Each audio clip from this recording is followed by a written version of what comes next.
Olá, sejam bem-vindos.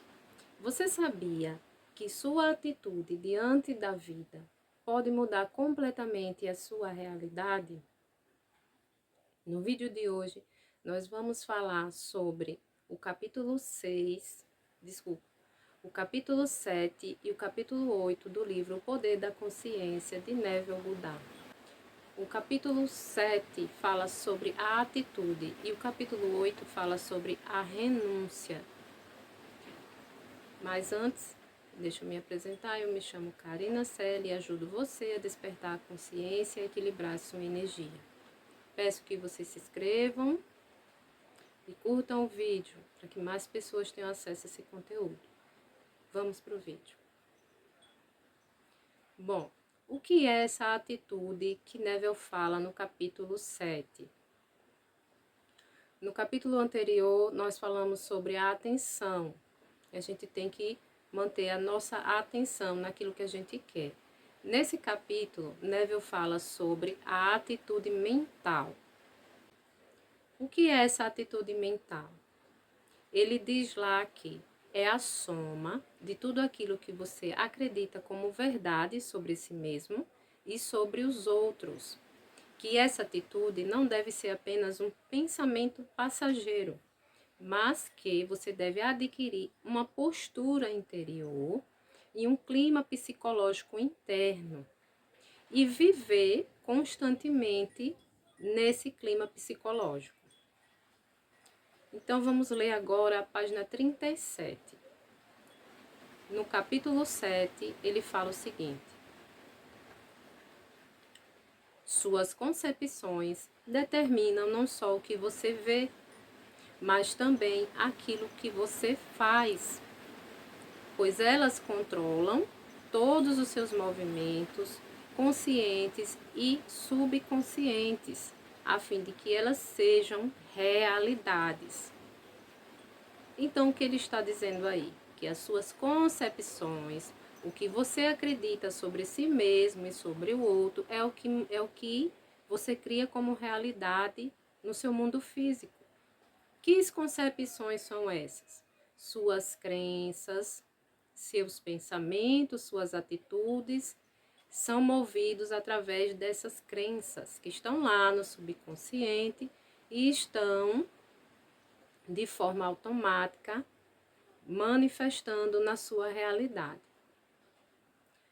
Ele fala lá, logo na introdução, a gente falou de uma postura interior e um clima psicológico. Então, o que é essa postura interior e esse clima psicológico? Neville fala, então, para manifestar essa realidade que você deseja, esse clima psicológico ele deve ser cultivado com base em 3 características. A primeira característica é a atmosfera de que já é real. E como é essa atmosfera de que já é real? Quando aquele sentimento de desejo cumprido, de desejo realizado. Você não tem ansiedade, você não tem sentimento de busca e de ansiedade. Ao contrário, quando a gente já tem um sentimento de desejo cumprido, a gente sente a sensação de saciedade e alívio. Você não está mais desejando isso. Você está agradecendo, você está descansando e desfrutando de que já é real, de que você já tem aquilo em suas mãos. Então, essa é a primeira característica desse clima psicológico que você deve manter. A segunda característica é o ponto de que você deve manter a naturalidade e o conforto.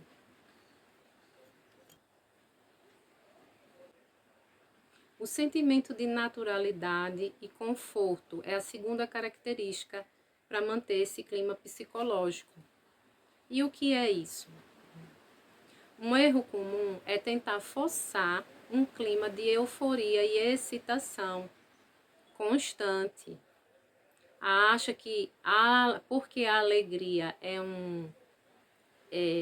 como eu posso dizer, uma frequência que cocria, então as pessoas acham que essa excitação e essa euforia deve ser constante. Mas não. Neville explica que o estado perfeito é o estado da naturalidade.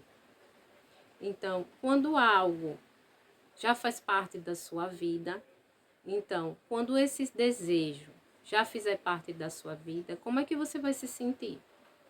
Qual vai ser a sensação? De naturalidade.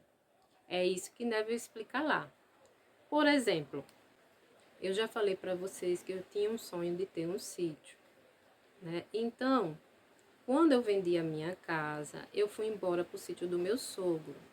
E o tempo que eu passei lá no sítio do meu sogro, eu me sentia assim, com esse sentimento de naturalidade, de que eu já tinha aquilo que eu queria. Antes de eu adquirir o sítio propriamente dito, eu estava nesse sentimento de que já era real, de que eu já tinha.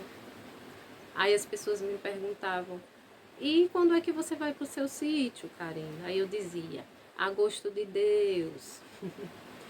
Quando você vai para o seu sítio, Karina? O universo já está trazendo, já está manifestando.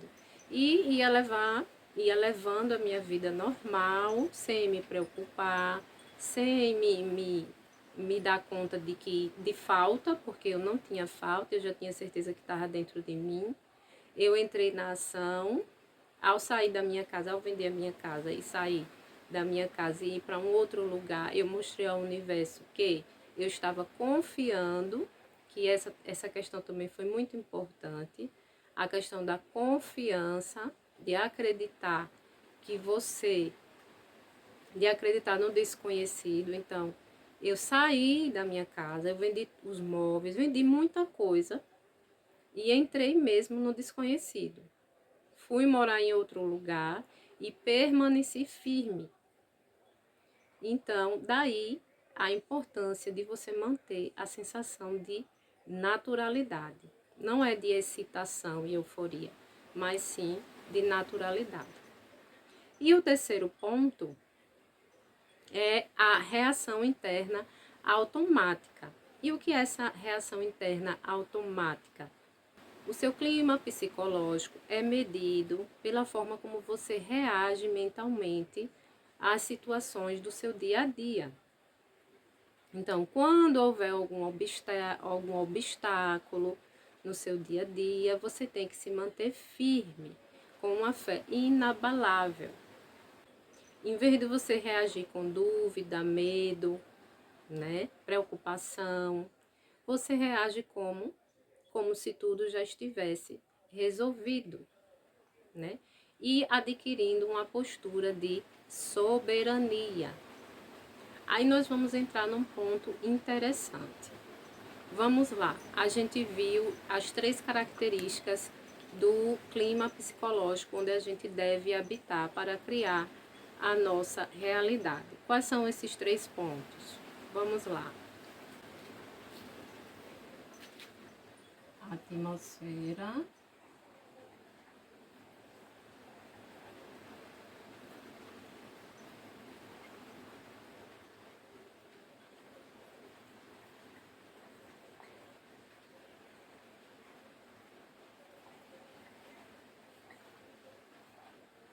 A atmosfera de que já é real.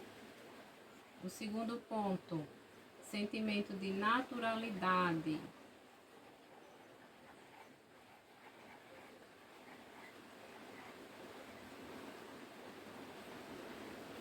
E conforto.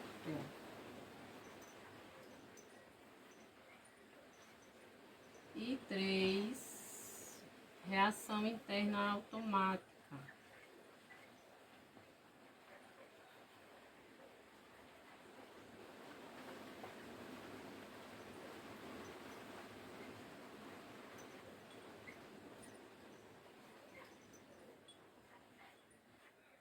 Percebe? A atmosfera de que já é real. Naturalidade e conforto. 3, reação interna automática. Então, essas são as 3 características onde você deve habitar, onde você deve manter o seu clima psicológico, onde você deve habitar constantemente. Agora nós vamos falar aqui na reação interna automática, nós falando sobre a soberania espiritual. E o que é essa soberania espiritual? Aí eu vou citar agora para vocês um trecho da Bíblia, de Mateus 8, 23, 27, que diz o seguinte: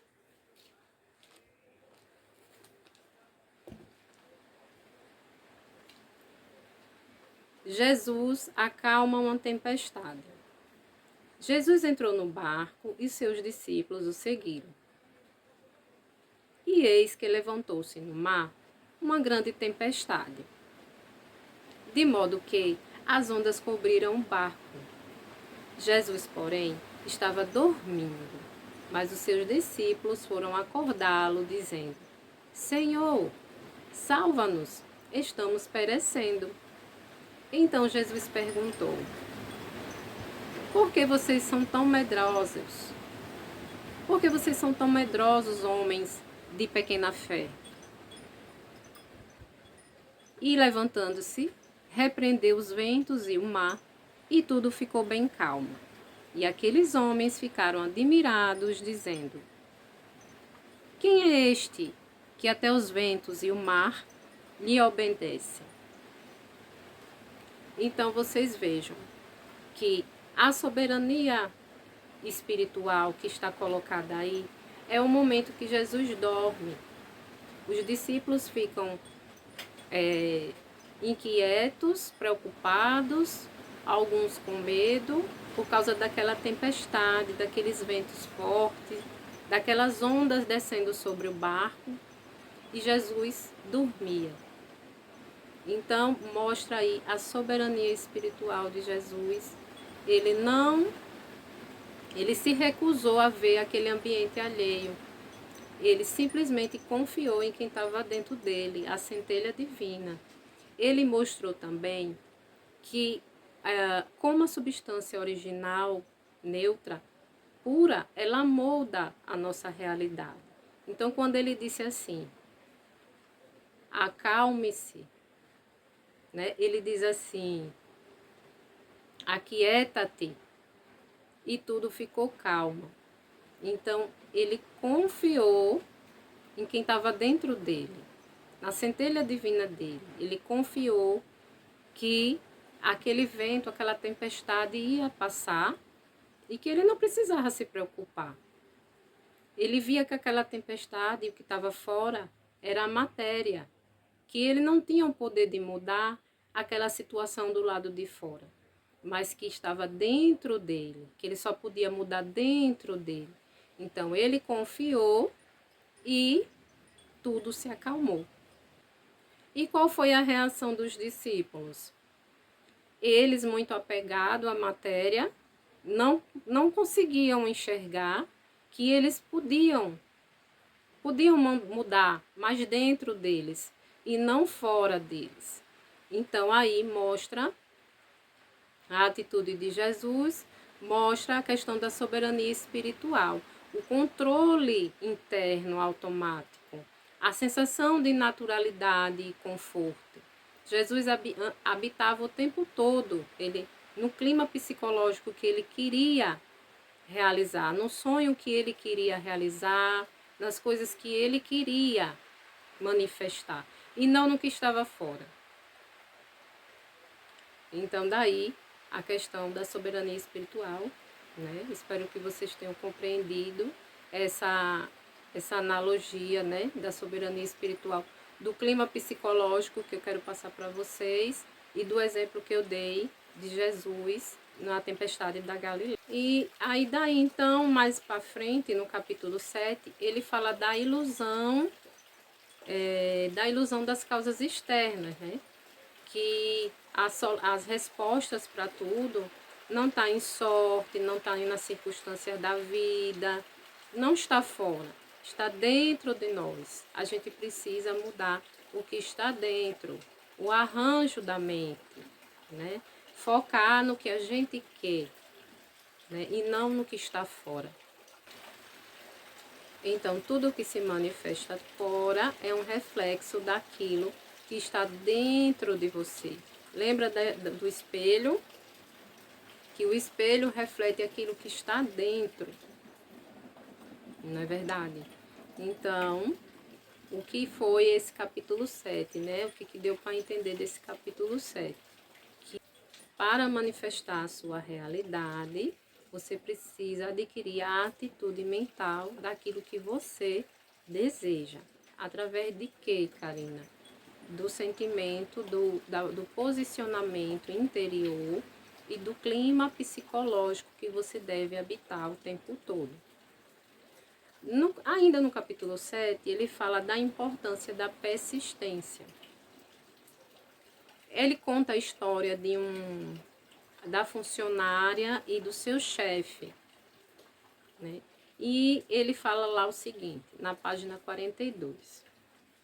Com o passaporte do desejo, nas asas de uma imaginação controlada, ela viajou para o futuro predeterminado na sua própria experiência.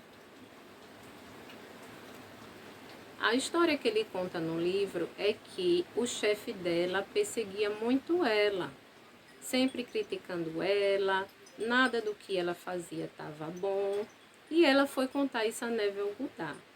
E Neville Goddard propôs a ela que ela aplicasse a lei da concepção, ou seja, de que ela precisava ver o chefe dela de uma forma totalmente diferente. Ele perguntou o que é que ela pensava do chefe. E ela disse a Neville Goddard que todas as vezes que ia para sua casa, a mente dela ia contando uma historinha de que o chefe era isso, que o chefe era aquilo. Então, só coisas negativas. E isso que ela tinha, essa conversinha que a mente dela contava, era o que se manifestava na realidade dela. Então, Neville propôs que ela mudasse, que ela começasse a ver ele de uma forma positiva. E propôs a ela que ela, antes do dormir, ela visualizasse esse chefe falando coisas positivas para ela, elogiando ela, e assim ela passou várias noites visualizando isso. E foi o que se manifestou na vida dela. O chefe mudou completamente em relação a ela. Por quê? Porque ela focou no que ela queria que acontecesse. Então, a atitude mental dela mudou e isso mudou também na sua realidade. Então,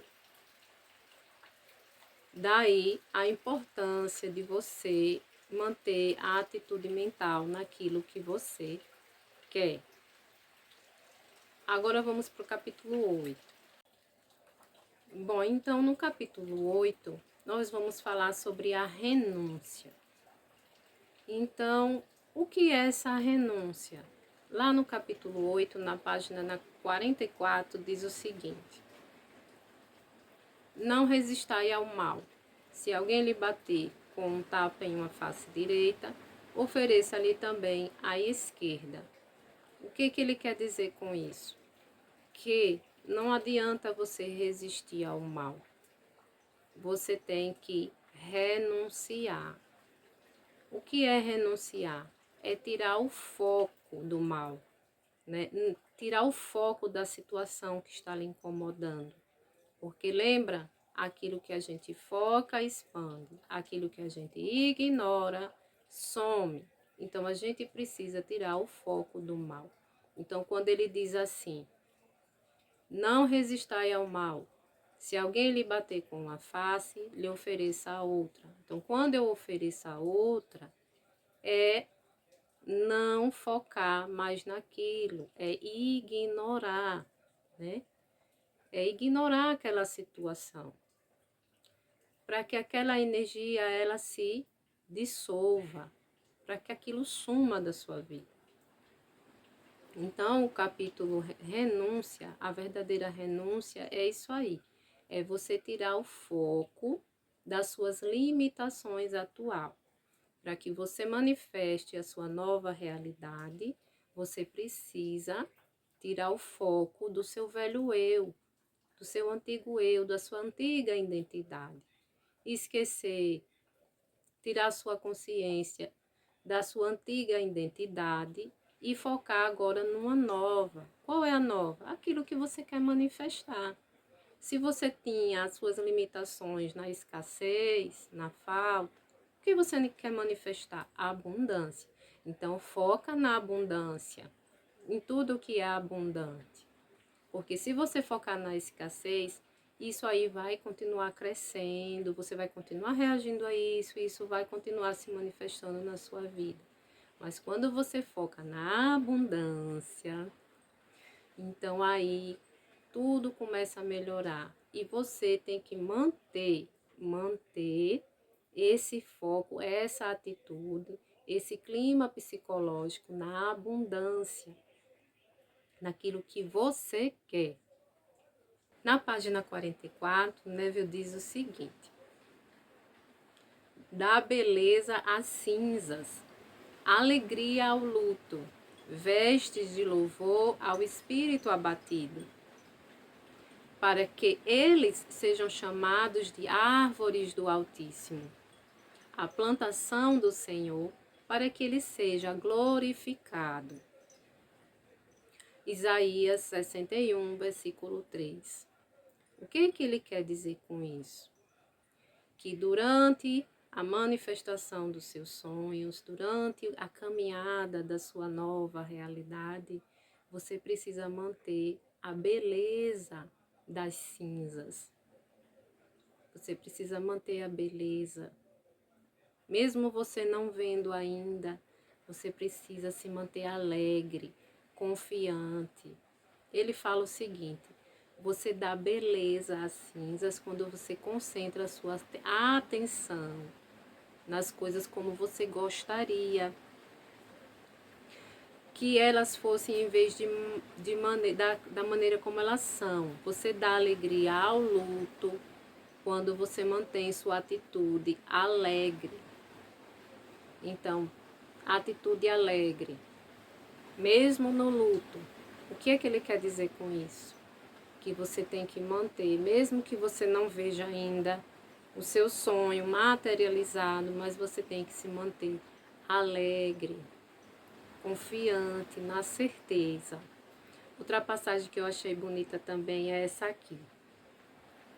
Você dá vestes de louvor ao espírito abatido, quando você mantém uma atitude confiante, ao invés de sucumbir ao desânimo.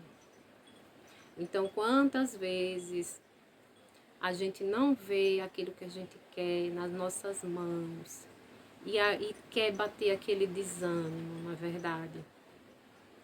Mas aí é onde a gente tem que se manter firme, confiante, na certeza de que o nosso sonho vai se materializar.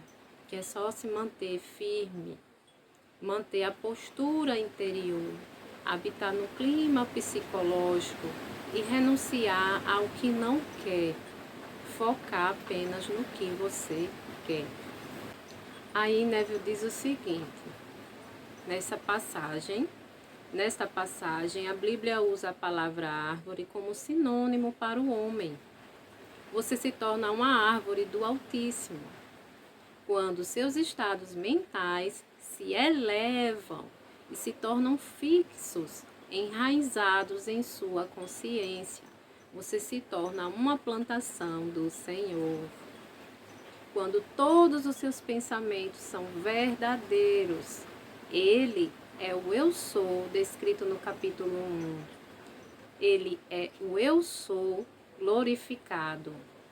Quando você manifesta o seu conceito mais elevado de si mesmo. Então, ele está falando daquele capítulo 1, a luz é a consciência. Né? Ele está falando que o Eu Sou é glorificado na medida que você eleva os seus pensamentos, né? Quando esses pensamentos são verdadeiros, são positivos, são pura luz. Eu achei muito bonita essa passagem, por isso que eu fiz questão de ler para vocês. E aí, no final do livro, no final do capítulo 8, ele diz o seguinte: ele fala de um jejum, o verdadeiro jejum.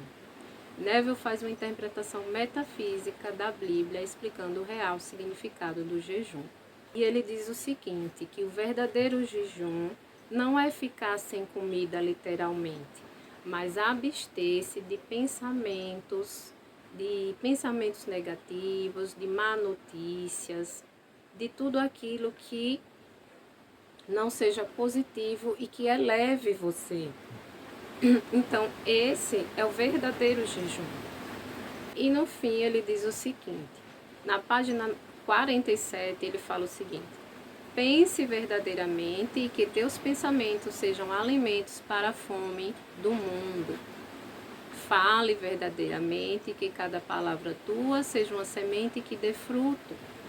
Viva verdadeiramente e que tu vivas um grande e nobre propósito.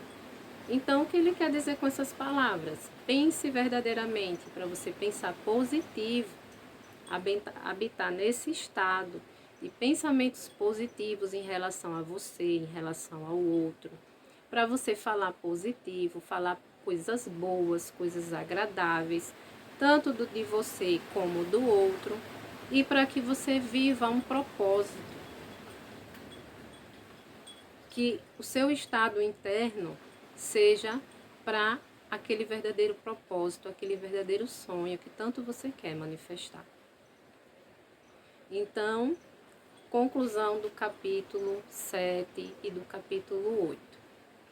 Que o capítulo 7 fala de uma atitude mental que a gente deve manter, que essa atitude é composta de uma postura interior e de um clima psicológico,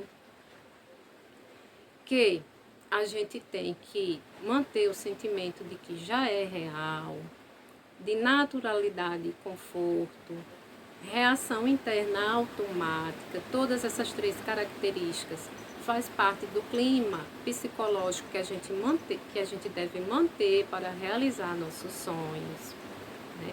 Também fala no capítulo 8 sobre a renúncia, que a gente tem que renunciar ao mal. Como? Focando naquilo que a gente quer, porque quanto mais a gente foca no que a gente quer, mais a gente traz para a nossa realidade. A gente foca no que a gente quer e aquilo que a gente não quer desaparece. Se a gente quer abundância, a gente foca na abundância e renuncia àquela escassez, àquele velho eu, àquela velha identidade.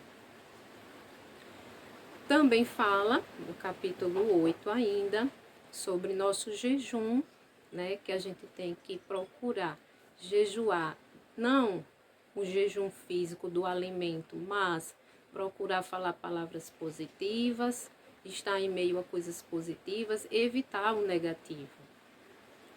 Então é isso, meus queridos, no capítulo 7 e capítulo 8, a importância para manifestar nossos sonhos, né? Essa atitude mental e essa renúncia, como é importante em nossas vidas.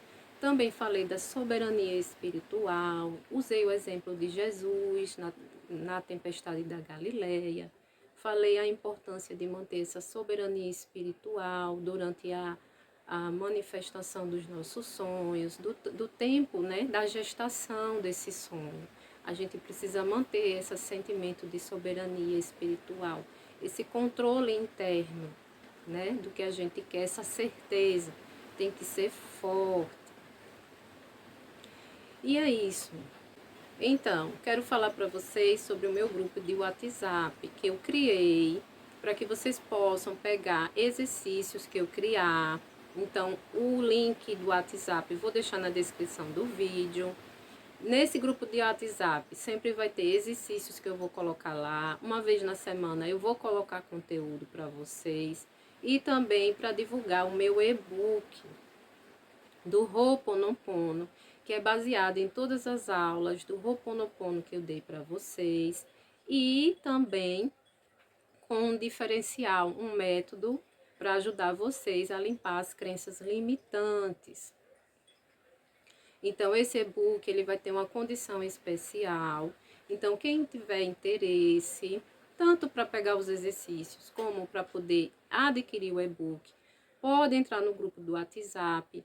Ainda não trouxe, não tá lá o link, não tá lá o e-book ainda à venda, porque ele vai ser lançado em breve. Mas quem já quiser interesse, já pode entrar lá no grupo do WhatsApp, tá na descrição do vídeo. E também para pegar os exercícios, tanto das aulas de Ho'oponopono que eu tô dando, quanto dessas aulas sobre o poder da consciência de Neville Goddard. Eu também coloco lá. Toda vez que eu termino um vídeo, sempre vai ter um exercício lá no grupo. Então, para quem tiver interesse, sinta-se à vontade. Né? Então, eu termino minha aula aqui. Desde já agradeço a todos. Obrigada pela oportunidade. E até o próximo vídeo.